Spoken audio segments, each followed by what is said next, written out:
And I can't think of a better person to have speak to us this morning, somewhat coincidentally, if you will, than Seth Gruber. His topic today is Equipped to Engage, Making the Case for Life. Now, he's been a pro-life activist, he says, ever since he was in the fetal position. His mother was directing a pregnancy resource center in Azusa, California, while pregnant with Seth.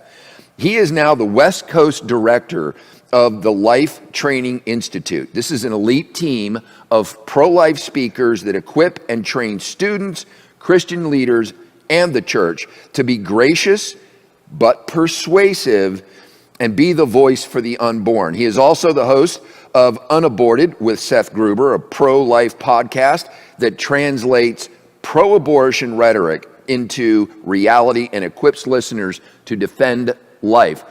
As I said, I can't think of a better speaker given the set of circumstances that have arisen, because truly, abortion is the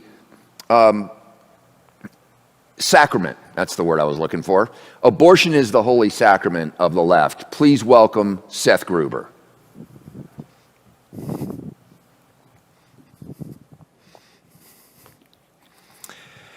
Good morning, friends. It is good to be here with you. Thank you so much for tuning in. This event is for you. This is for our state. This is for Christians who love life and liberty and want to fight for it. But you know, sometimes it can be very costly to engage evil and fight for life. And you know who understood that far better than anyone in my generation, with the exception of an incredible few, were the men, as Prager said, who hit the sand at Omaha Beach in June of 1944.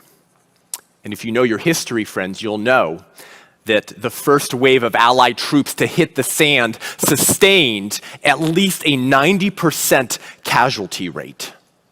And there were a few reasons for that. There was a problem with the tides, and so our troops were not able to get the landing crafts as far into the beach as they had wanted. Secondly, the defenders were far more equipped and ready to engage the Allied troops than the troops had been led to believe. And so when those doors opened on the landing craft, our soldiers were met with firepower they were completely unprepared for. And thirdly, the water was a lot deeper than our troops thought it was. So when they ran out of the landing craft doors and into the water, they sunk 20 feet down, where their 100-pound packs drowned them to death before they could even get a shot off. And for those who did survive, they only did so by ditching their 100-pound packs and weapons, swimming to the surface and swimming to the shore, at which point they had to engage an enemy without any weapons. And friends, if you've seen the first 10 minutes of the Saving Private Ryan film, you know exactly what I'm talking about. Well, friends, this morning I want to talk to you about your place on that beach. Because many of you feel like the troops that got dropped onto that beach on June 6, 1944. The gate of that landing craft is open, and you feel that you are in a hostile battle turf. And people are firing at you with ideas that are contrary to everything you believe. You're being ridiculed, you're under fire, and you find yourself without the weapons to engage. Friends, we live in a culture and society today which tells you as pro-lifers to stop imposing your morality on others, while pro-aborts impose their morality on the unborn children they dismember and the pro-lifers that they force to fund abortion. You're being told that being pro-life, it's just a Christian position. So stop shoving your religion down other people's throats, even though pro-lifers make no religious arguments as to why abortion should be made illegal. You're being told that, don't you know, Christian, there's a separation of church and state. So pro-lifers should be prevented from implementing their pro-life views into policy, while the left implements their secularly humanistic views into policy with religious fervor. But friends, it gets worse than this. We have major Christian pastors and leaders who should be leading the charge to help abolish abortion. But instead, they're creating confusion amongst our troops, and sometimes, almost quite literally, telling the troops to run back to the landing craft and hide. And I'm so disappointed and discouraged to bring you an example of this from this week, from a major Christian pastor who ought to be calling the church to get involved politically to protect our preborn neighbors. I'm talking about Pastor Tim Keller from Redeemer Church in New York City, who several days ago on Facebook put out a post telling Christians that we have freedom and liberty of conscience when it comes to politics. So you can just kind of pick whatever party you want. And then in his post, he got to abortion, and here is what he said. The Bible tells me that abortion is a sin and great evil, but it doesn't tell me the best way to decrease or end abortion in this country, or which policies are most effective. The current political parties offer a potpourri of different positions on these and many, many other topics, most of which the Bible does not speak to directly. This means when it comes to taking political positions, voting, determining alliances, and political involvement, the Christian has liberty of conscience. Keller continues and says, Christians cannot say to other Christians, no Christian can vote for, or every Christian must vote for, unless you can find a biblical command to that effect. So according to Pastor Tim Keller, political parties are all created equal, and Christians have the liberty of conscience to pick them like they do groceries at the store. According to Pastor Tim Keller's reasoning, I guess supporting the Democratic Party of the 1850s was permissible for the Christian, because don't you know, the Bible doesn't tell us which policies are most effective in ending slavery. I guess, according to Pastor Tim Keller, Christians have liberty of conscience, German Christians, to support Hitler and his regime. Because, don't you know, Christians have liberty of conscience politically.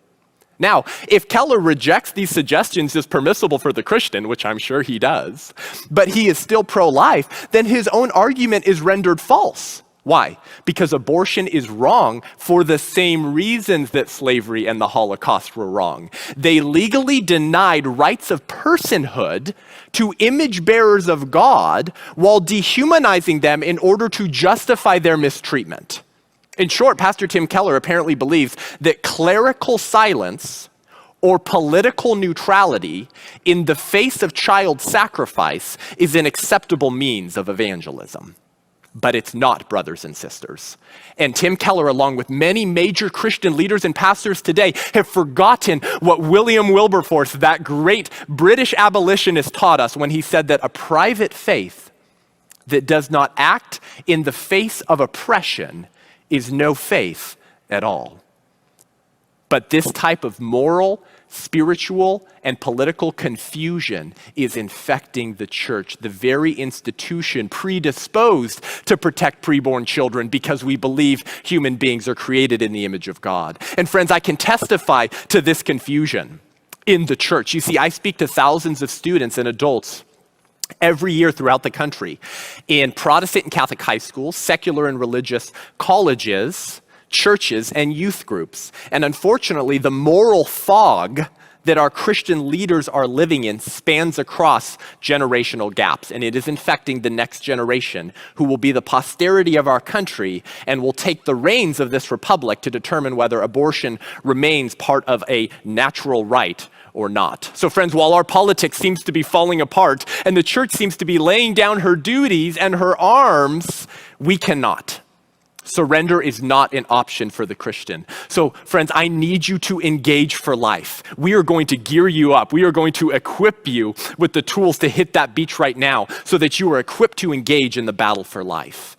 And there's three things that we need to do as Christians to equip ourselves to engage so that we can make a meaningful difference in this country on behalf of our preborn neighbors. To engage the culture for life, Christians must bring moral, spiritual, and political clarity to the issue of abortion. And do you know why this is important? Because abortion is here to stay as long as millions of Christians remain in a moral and spiritual and political fog on abortion. As long as large swaths of Christians in America remain politically and morally apathetic to the genocide of abortion, babies will continue to be poisoned, dismembered, and starved to death. It's time to engage. It's time to, as one of our speakers will tell you, get off the bench. So how do we bring clarity to this issue? Well, pro-lifers bring moral clarity to the issue of abortion by making our case for life. Now, our opponents tell us what? Abortion is a deeply complex moral issue. Very complex. So we need to leave it to women's personal conscience to make their own decisions. However, friends, there's only one question that we really need to answer to bring moral clarity to an issue that too many of our brothers and sisters in Christ believe is very complex. Here's what that question is. Let me tell you a brief anecdote, and I want you to expand your imagination with me for a second and imagine the following. You're standing at your kitchen sink cleaning dishes one evening, because God hasn't blessed you with a dishwasher.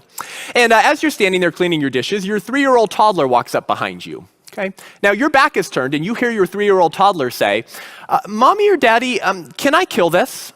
Now, some of you have heard that question from your toddlers every day. But since your back is turned, what would be the first question out of your mouth in response to your toddler's question, can I kill this? My guess is it would be, what is it? What is it? Because if you turn around and he's holding a cockroach, you might say, here, Timmy, here's a hammer. Don't tell Mom, have fun. But if he's holding the neighbor kitty, I'm guessing you would have a different reply, unless you're a vindictive cat hater, in which case, no judgment. But if you turned around and he was holding his little sister by the throat, friend, you need counseling. So you couldn't answer the question, can I kill this, until you answered the question, what is it? Friends, similarly on the issue of abortion, we can't honestly answer the question, can we kill the unborn, until we answer what question? What is the unborn? As Greg Kokel, a Christian apologist and friend of this church, once said, if the unborn is not human, then no justification for abortion is necessary. Meaning, if it's not a human, then get as many abortions as you'd like. Nobody cares. But then he said, however, if the unborn are human, no justification for abortion is adequate. You see, you can't offer a moral justification to defend the killing of a human being if it's a human. So the entire abortion debate hinges on this one question. What is the unborn? And guess what? Pro-lifers have a very good answer to this question. And we've been answering it for literally decades. Pro-life advocates answer the question, what is the unborn? And we make our case for life by appealing to science and philosophy. Science answers the question of what is it? What kind of entity is this? And philosophy answers the question of rights, right, of human value. Is this thing in the womb equally valuable with the same rights as born people? And once you understand the case for life, friends, you can make it in a minute or less. So we're going to give you that case for life and equip you with these tools right now and then show you how you can summarize your pro-life apologetic defense in less than a minute. So what is the unborn? Well, let's turn to the science of embryology. What's that? Well, it's the biology of human beings before they're born. It's the study of the embryo, the study of prenatal human life. And we've known what the science of embryology teaches us for literally decades. This is what it teaches us. From the earliest stages of development, that is the moment of conception, the unborn child is a distinct, living, and whole human being. Okay, what do those terms mean? Well, distinct means unique, right? Distinct means that you're separate. Distinct means that you will never exist again. There is only one of you. So what does that mean as it's applied to the issue of abortion? Well, if the unborn child is distinct, guess what? That means that the body in her body is not her body. And this makes sense because otherwise we'd be forced to admit that pregnant women have 20 fingers and 20 toes, 2 brains, 2 hearts, 2 different blood types potentially, 2 different DNA codes existing simultaneously. Oh, and what happens if pregnant women are pregnant with unborn boys? Now, pregnant women have male genitalia. Now, none of this makes sense. Why? Because the unborn child is distinct. This is what the science teaches us. Secondly, it teaches us that the unborn child is living. This is simple. Dead things don't grow, and the unborn child meets all of the requirements for a living thing that you learned in high school biology. Furthermore, pregnant women do not will their unborn children to grow. Unborn children develop themselves from within, independent of the wishes of their parents. So they're living. And thirdly, the science of embryology teaches us that the unborn child is whole. Okay, not a hole in the ground, W-H-O-L-E. What does it mean to be a whole human being? Sometimes we confuse development or level of development with wholeness. Oh, this is a whole human being. They're an adult. They have all these functions and abilities and capacities. That's an incorrect assumption. A whole human being is simply a human being that has everything they need to realize their full growth and development as a participating member of the human species. So from the moment of conception, that's a human being, and that unborn child already has everything they need to realize their full growth and development as a participating member of the human species. Here's what I mean by this. I'm 29 and I'm not 40. However, my wife recently found out that men don't reach their mental peak until their 40s. And she was strangely very encouraged by this. I'm not sure what to make of that. So there are aspects of my development that I have not realized yet. Does that mean that 29-year-old me is not a whole human being now? No. So similarly, even though the unborn child hasn't realized certain levels of development that they will eventually, it doesn't mean that they're not a whole human being now. That's what the science of embryology teaches us, folks. That's it. What is the unborn? They're a distinct, living, and whole human being from the moment of conception. Secondly, we bring moral clarity to the issue of abortion by answering the question, what is the unborn, from philosophy. Why is this important? Because our opponents often admit, okay, pro-lifer, the unborn is biologically human. I can't refute that because I'll look just scientifically ignorant. Okay, it's a human, but it's not a person. Didn't the Democratic Party used to say that about black people? They were humans, but not persons? Okay, we're not supposed to talk about that, sorry. So it's a human, but not a person. That's the claim of the pro-choice movement. So we have to offer a philosophical defense of the equal value of the unborn child as a bearer of rights, just like us as born people. So here's our philosophical case for the equal value of the unborn child. There is no meaningful or value-giving difference between the embryonic human being that you once were and the adult that you are today that would justify killing you at that earlier stage. Let me say it in even simpler terms. There's no value-giving difference between you, the unborn human, and you, the born human, that makes it okay to kill you, the unborn human. Does that make sense? Now, does that mean there's no differences between unborn people and born people? No, of course not. Of course there are differences. The claim of the pro-lifer is that none of those differences are relevant to the moral worth of the unborn child. But yes, there are differences between fetuses and teenagers. And we're going to go through those differences because the pro-choicer at this point will use the differences between unborn people and born people and say, because of those differences, we can kill unborn children. So what are those differences?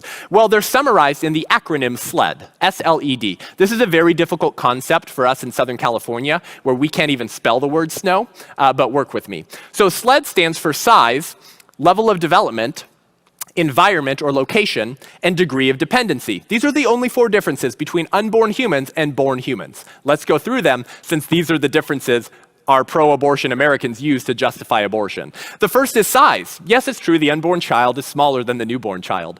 Just like newborn children are smaller than toddlers, and toddlers are smaller than teenagers. Just like men are generally larger than women, but that doesn't mean that they're more valuable. Just like me at 6'3" am generally larger than most of the audiences I speak to. Does that mean I'm more of a person? No. So size is not relevant to moral worth or personhood. The only thing we have in common is our human nature. Size is irrelevant to our worth. Secondly, level of development.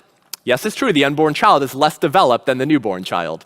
Just like newborn children are less developed than toddlers, and toddlers are less developed than teenagers. Just like your parents are more developed than you, and your children are less developed than you. Question, does that mean grandparents have more value than their grandchildren? Does that mean that grandparents can kill their grandchildren because grandparents are more developed? No, of course not. Well, the unborn child is a human being at a very early stage in their physical development. That doesn't mean you can kill them.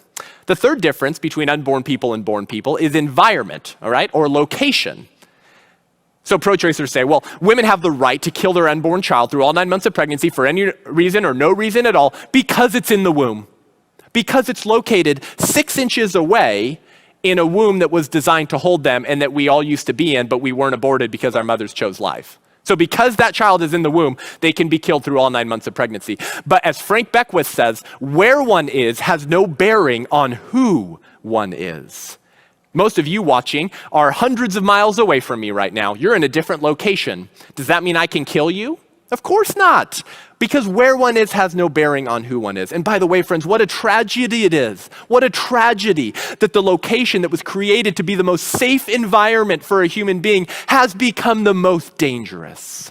You are more likely of being murdered as a human in a womb than you are residing or living in any dangerous city or crime-ridden slum. And it was created to be the environment that you were protected in and valued.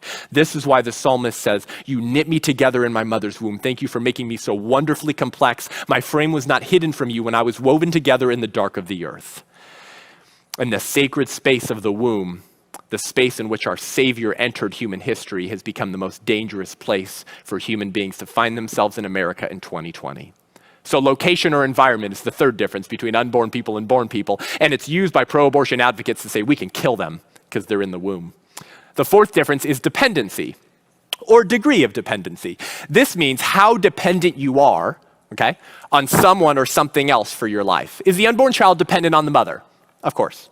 And in the first trimester and early second trimester, that unborn child cannot survive apart from their dependency on their mother. But guess what? It is in virtue of being an unborn human being to be dependent on your mother. Our rights don't come from how dependent we are. Our rights come from our human nature, which began at the moment of conception. And if we accept the premises of our opponents that we can kill unborn children because they're dependent on their mother, question, can we kill born people who are dependent on heart pacemakers, kidney machines, insulin, life support, or a caretaker?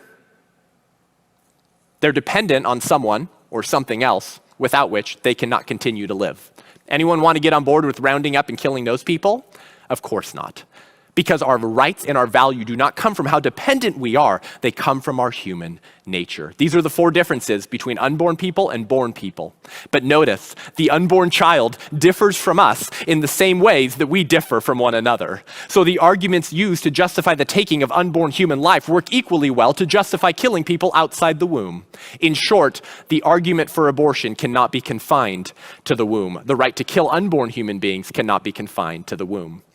So let's make our case for life in less than a minute. According to the science of embryology, pro-life advocates argue that the unborn child is a distinct, living, and whole human being. This is plain, undisputed scientific fact. Philosophically, we argue that there's no value-giving difference between the embryo you used to be and the adult that you are today that would justify killing you at that earlier stage. Differences in size, level of development, environment, and dependency are not good reasons for saying that you had no right to life in the womb. Oh, but you do now that you've been born. There it is, restoring moral clarity to the issue of abortion. Notice, we've made a case for life that stands outside of citing Bible verses because we want to persuade our fellow Americans who don't hold a Christian worldview that abortion is wrong. But look, we're communicating biblical truth nonetheless. So if you want to be equipped to engage, Christian, and defend life, we and you have to restore moral clarity to the issue of abortion, and that is how we do it. Secondly, we have to bring spiritual clarity to the issue of abortion. And the example of Pastor Tim Keller, unfortunately, stands as an example of the type of spiritual clarity that is infecting the church on the issue of abortion. Our progressive brothers and sisters insist that because the Bible doesn't condemn abortion, that therefore it has no position on it. Because the Bible doesn't condemn abortions, Christians should neither. Their statement goes something like this: Christians should speak where the Bible speaks and be silent where the Bible is silent. So because the Bible doesn't say thou shalt not abort, our progressive brothers and sisters insist that either the Bible is neutral on the question of abortion, or worse yet, it condones it. But how does it follow that whatever the Bible doesn't condemn, it condones? Did you know there's lots of issues the Bible doesn't condemn, but we as Christians can reach biblically informed positions on those issues? Did you know the Bible does not condemn forced female circumcision, for example? The Bible doesn't condemn the lynching of homosexuals. The Bible doesn't condemn designer babies or human cloning. Can we not reach biblically informed positions on those issues because the Bible's silent? No. And even our progressive brothers and sisters would probably insist, well, but Seth, the Bible provides the theological principles and foundation necessary based on the image of God and God's laws to reach truly biblically informed positions on those issues. Exactly. And the same is true with the issue of abortion. God, through his word, has given us all that we need to develop spiritual clarity on abortion. And friends, this is so important because if you do not have spiritual clarity on abortion as a Christian, you will be apathetic. And you will not feel a responsibility to personally engage to end abortion. So what can we learn from the Bible? What principles can we draw out to develop spiritual clarity for ourselves and our brothers and sisters? Well, let's turn to the beginning of the human story, shall we? In Genesis, God says he creates human beings in his image and his likeness, right? Male and female, he created them in the image of God. This is the concept of the Imago Dei, right? What does that mean? It means that after God created everything, after he breathed out stars, after he laughed animals into existence, after he dropped oceans and said, it is good, he made you as the peak and pinnacle of his creation and gave you dominance and dominion over the creation he had made to be stewards of. And he said, you look like me. It means you bear the image of the creator of the universe. That's what the Imago Dei means. And so because human beings bear this image of God, what does the Bible teach? The Bible forbids the shedding of innocent blood. because those are image bearers. They're not just animals, they're not just plants, they're human beings. The Bible takes the shedding of innocent blood, friends, very, very seriously. Proverbs says that God hates hands that shed innocent blood.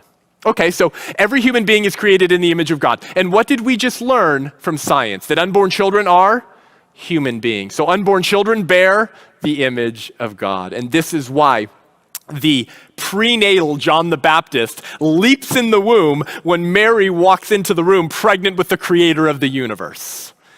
That's an image bearer of God. So unborn children are image bearers of God. What else can we learn from Scripture to develop spiritual clarity on the issue of abortion? Well, what are God's greatest commandments? Well, Jesus actually simplified it for us, didn't he?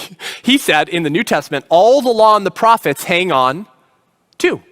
And what were they? You shall love the Lord your God with all your heart, soul, mind, and strength, and love your neighbor as yourself. So the question for our progressive brothers and sisters who insist that we should be silent on abortion because the Bible has nothing to say on abortion is this: is the unborn our neighbor?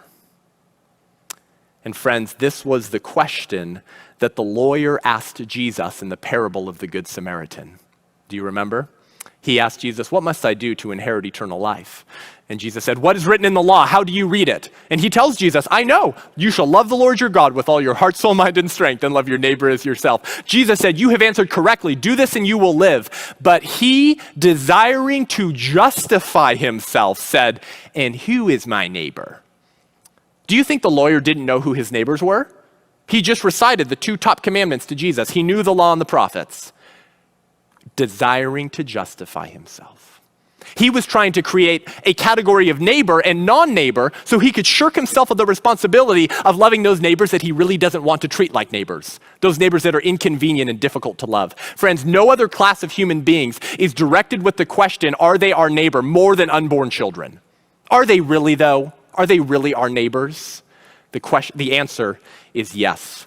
Just like the lawyer knew that every human being was our neighbor, Christians know that every human being is our neighbor, and that includes our unborn neighbors. So friends, the prohibitions in Scripture against the shedding of innocent blood would apply equally to the unborn. The Bible doesn't have to say, thou shalt not abort, for us to know that abortion is wrong. It tells us that human beings are created in the image of God, to not shed innocent blood, and to love your neighbor. That is all we need from the Bible to develop spiritual clarity on the issue of abortion. But how, friends, are we to love a neighbor that our country says it is legal to kill and whose deaths you're forced to fund?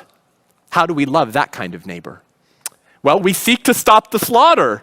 We seek to make it illegal to kill unborn image bearers, and we use the political tools in this constitutional republic that people bled to ensure we had to restore personhood and legal protections to our preborn neighbors. So Christian, if you want to be equipped to engage in the battle for life, you need to develop moral and spiritual clarity on the issue of abortion for yourself, for our brothers and sisters, and for the sake of our unborn neighbors. So thirdly, we need to develop political clarity. And if we develop moral and spiritual clarity on this issue, political clarity ought to follow in turn.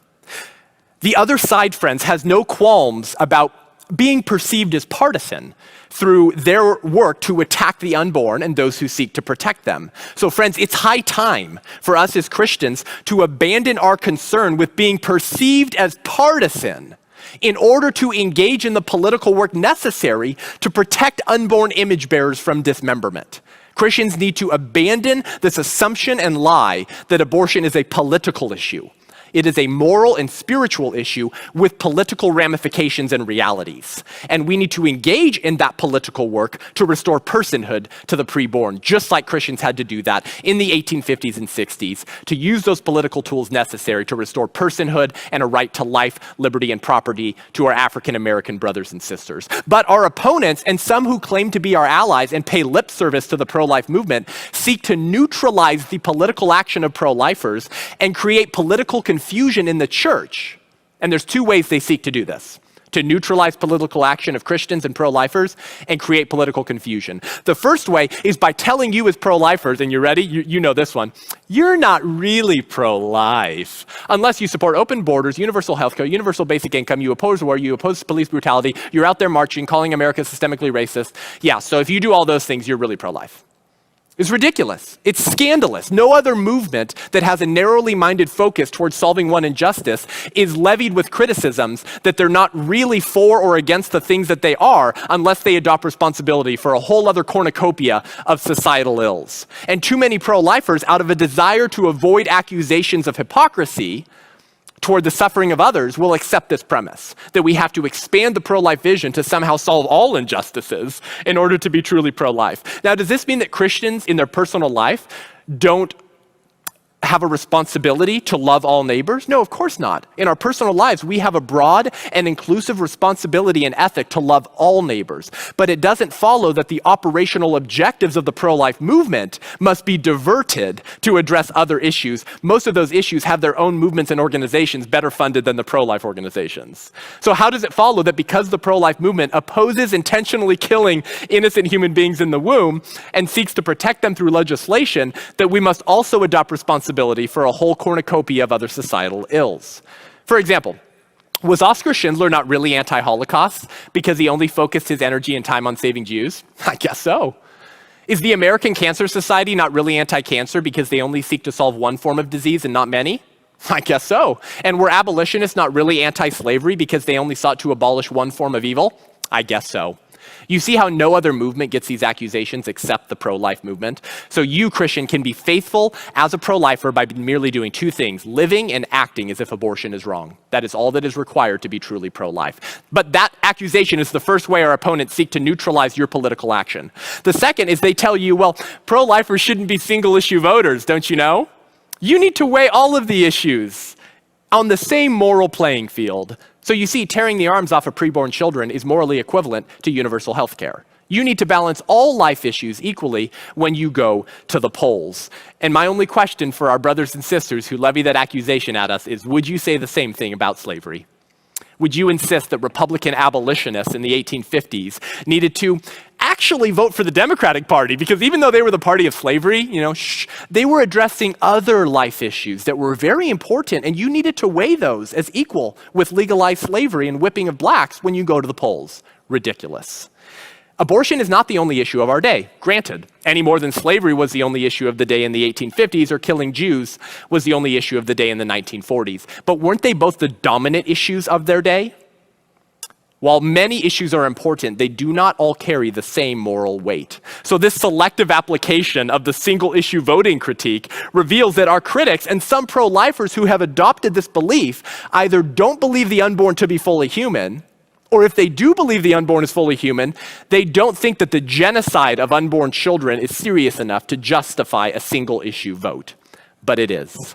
Because life is the most fundamental right. And if we don't get that right, we won't get any other rights right. As long as our country continues to deny the natural right to life to an entire class of human beings, friends, our own rights will constantly be endangered by modern jurists and a ruling class whose jurisprudence is completely foreign to that first generation of judges. By ignoring the natural right to life that all human beings have, we should not be surprised when our government ignores every other right that flows from that first and most important of all rights. Friends, we cannot be caught sleeping, for our opponents are animated and engaged in the political battle to attack the preborn and those who seek to protect them. And what are the current political realities that we face and our preborn neighbors face? Well, I'll tell you, Joe Biden and Kamala Harris have been very, very clear with what they will do with political power. That will include, friends, codifying Roe v. Wade into federal law, instituting pre-clearance guidelines for pro-life states who want to pass pro-life laws that Kamala Harris has to go, okay, I'll let you do that before they can do it. They will add 4 more Supreme Court justices to the court, which will have the jurisprudence of Ruth Bader Ginsburg, who we'll get to in a second. They will abolish the filibuster so those pesky pro-life Republicans can't do anything from stopping them to pass extreme abortion laws. They will abolish the Hyde Amendment, which keeps taxpayer dollars from funding abortion through Medicaid reimbursements and has been responsible for saving over 2 million babies. And they will increase the tax funding to Planned Parenthood by the millions. What are the consequences of that? Millions and millions and millions of more slaughtered babies and wounded women, and a constitutional republic in shambles by a government that refuses to protect that first and most important of all rights. Yesterday, we found out that Ruth Bader Ginsburg passed away to cancer at the age of 87. The only thing that is tragic about that for Christians is that we do not know if she met her Savior and repented before entering into eternity, before meeting the creator of the universe. And we all pray that she did and that she repented because, friends, she was the most radical pro-abortion Supreme Court justice since at least Justice Blackmun, who authored the Roe versus Wade decision. It is time to get involved. It is time to get off the bench and ensure that we do not continue to be a country permanently half slave and half free, as Abraham Lincoln once said. As half of our countrymen, unborn children, are denied their first and most important of all rights. And in California, our governor last year passed SB 24, which is going to put the abortion pill in California four-year state universities in the health center on campus. So 19-year-olds can do that. And he did that, avoiding the recommendations of our former governor, Jerry Brown, who said, this is too radical, don't do it, Newsom. And he did it anyways. Unsurprisingly, friends, when you defend killing children in the womb, you will have no problem targeting them outside the womb. And so Senate Bill 145 that you're familiar with, that just passes, reduces the penalties of some adults who have consensual sex with minors as young as 14 years old. Earlier this month, Santa Barbara Unified School District unanimously approved the Health-Connected Teen Talk. Doesn't that sound so good? This is how good the left is at euphemisms, because it's a curriculum which promotes extreme sex acts, abortion, and provides a clinic locator for teenagers to find their local abortion mill or Planned Parenthood to kill their children, and tells them how they can do it without telling their parents. Friends, it is a moral wrong to vote for a party who makes it part of their platform to promote and expand the slaughter of innocent human beings.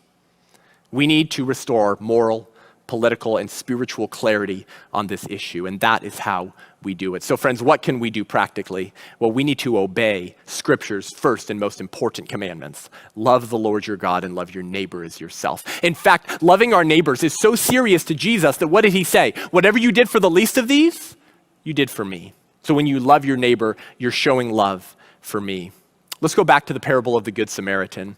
In response to the question, what must I do to be saved, and who is my neighbor, Jesus tells the parable of the Good Samaritan, where a bleeding victim, after being ignored by religious leaders, was saved by someone who was his enemy.